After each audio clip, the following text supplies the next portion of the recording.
It is not from the benevolence of the butcher, the brewer, or the baker that we expect our dinner, but from their regard to their own self-interest.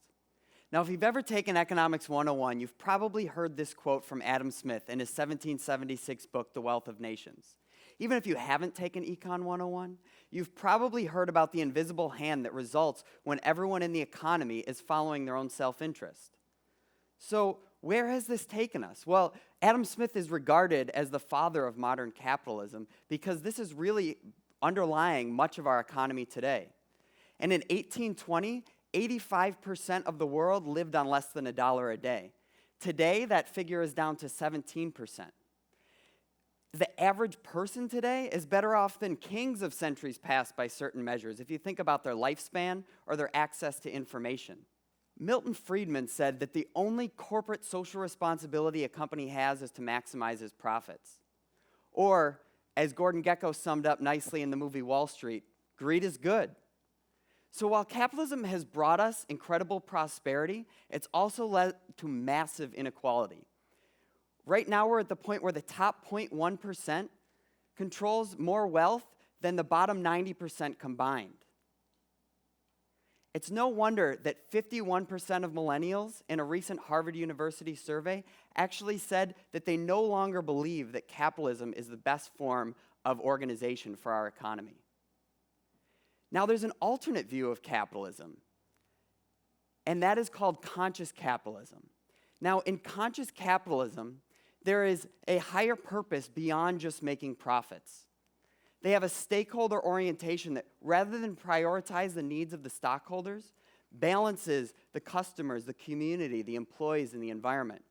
They have a leadership that, rather than being command and control, actually prioritizes how can we unleash the potential of all our employees. And they have a culture that focuses on the well-being of all those employees. And in a 2007 book called Firms of Endearment that started this conscious capitalism movement, it actually showed that, ironically, by not focusing just on bottom-line profits, these companies actually made more money and were far more successful.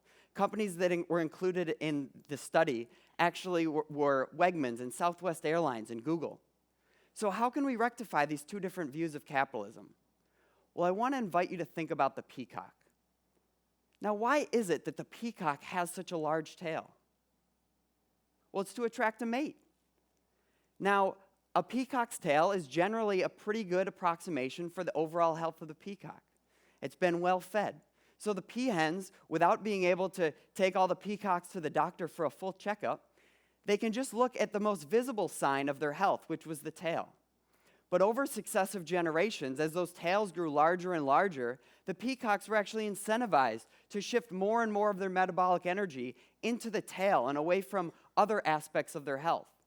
And so by focusing on just the most visible measure of success, they actually led to less success and less overall health. Now, how do we do this in our companies? Well, think about profits. Yes, profits can be a very effective way to show how successful a company is. Or the stock price, as it grows, can show that a company too is growing. And yet, because it's the most easy to measure, does not mean that it's the best way to measure the success of or the health of the company. Think about other ways that you can do it. Yes, you can increase your stock price by increasing sales, but you can also do it by announcing layoffs. Now, at the national level, think about the way that we measure GDP. You can increase your GDP by selling tobacco, or you can increase it by selling vegetables. And yet, if you're thinking about the well-being of the nation, it's pretty clear which is correlated with the overall well-being of the nation. Simon Kuznets, who actually created the measure of GDP, actually warned us that the well-being of a nation cannot be measured by GDP alone. And yet this piece of his wisdom is often lost to history. Now, when we think about unrestrained growth of a part that loses sight of the health of the whole, at the cellular level, we actually call that cancer. Think about it. A few cells continue to grow and multiply, grow into a tumor, and their self-interest actually ends up damaging the health of the whole.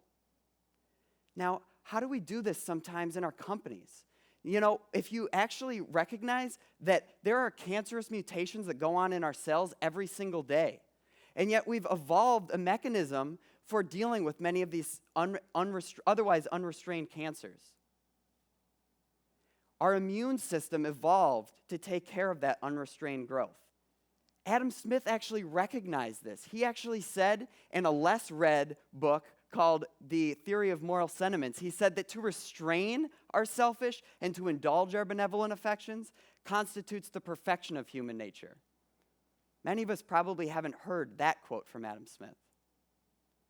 So how can we create the kind of cultural immune system that can take advantage of the self-interest that brings us prosperity from the butcher, the brewer, and the baker following their own self-interest, but also balance that with a benevolent love of our neighbor and caring with the belonging of our entire planet and the sense of shared fate that that creates? Now, what would you do if you were trying to evolve the most successful company? Well, survival of the fittest, competition, right? Maybe you'd select for the most productive employees and try to create more and more of those in your company. Well, in an experiment by evolutionary biologist William Muir, he actually did this with chickens. He was trying to build a super flock of chickens. And so what he did was, from each coop of chickens, he took the most productive chicken from each coop and bred them over successive generations. Now, did he end up with the most productive flock? He didn't end up with the most productive flock of chickens, because actually what happened was that there were very few of them that were still alive after 6 generations. Because by incentivizing that individual productivity, he unknowingly actually incentivized for aggression. The chickens that were the most productive were actually the ones that were pecking away at their neighbors and maybe even stealing their food. How often do we do this in our companies? We incentivize individual behavior, believing that it will bring the most productive overall company. Now, in an alternative view of this experiment, what Muir actually did was, rather than incentivize the most productive chickens, he actually bred the most productive coops. He took each coop, and after each generation, whichever was the most productive with the largest and most eggs, he bred those, and over successive generations was actually able to improve their productivity. So let's get back to conscious capitalism, because this is a little bit confusing, right? Should capitalism follow this greed is good? What about evolution? So these conscious capitalism companies, they have a purpose beyond just making profits. When you ask someone why a company exists, they'll often say to make money. And yet if you ask them about why a doctor exists, it's to save lives, or an architect exists to build beautiful buildings that will last for generations. Why have we allowed businesses to purely just have a purpose of making profits?